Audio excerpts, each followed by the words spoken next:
It was an important day in the yard. Everyone was busy and excited, making notes and taking photographs. A special visitor had arrived and was now the center of attention. "Who is that?" whispered Thomas to Duck. "That," said Duck proudly, "is a celebrity." "A what?" asked Percy. "A celebrity is a very famous engine," replied Duck. "Driver says we can talk to him soon." "Oh," said Thomas, "he's probably too famous to even notice us." Just then, Gordon arrived. "Puh," said Gordon. "Who cares? A lot of fuss about nothing, if you ask me." And he steamed away. Later that night, the engines found that the visitor wasn't conceited at all. He enjoyed talking to the other engines till long after the stars came out. He left early next morning.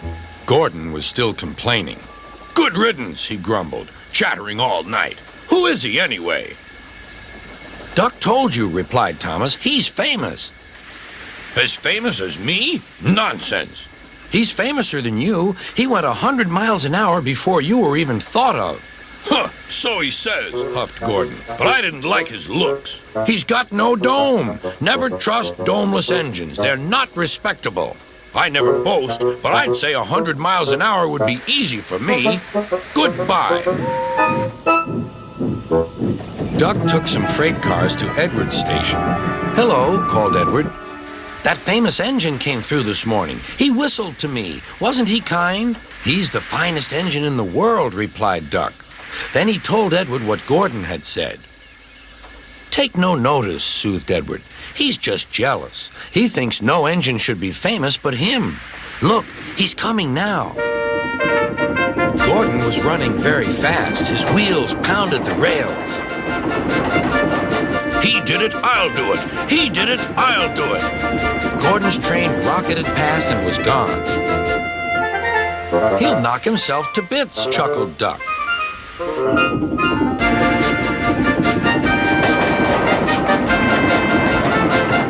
Gordon's driver eased him off.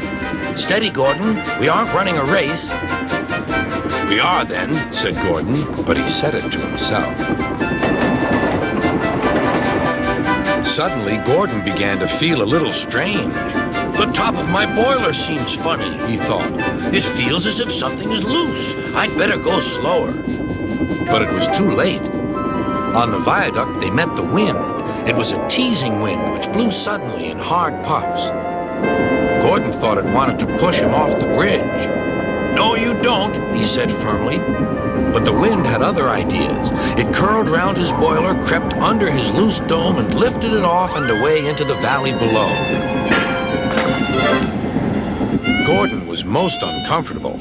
The cold wind was whistling through the hole where his dome should be, and he felt silly without it. At the big station, the freight cars laughed at him.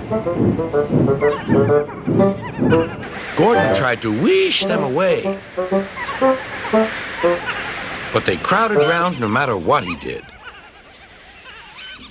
On the way back to the shed, he wanted his driver to stop and fetch his dome. "We'll never find it now," said the driver. "You'll have to go to the works for a new one." Gordon was very cross.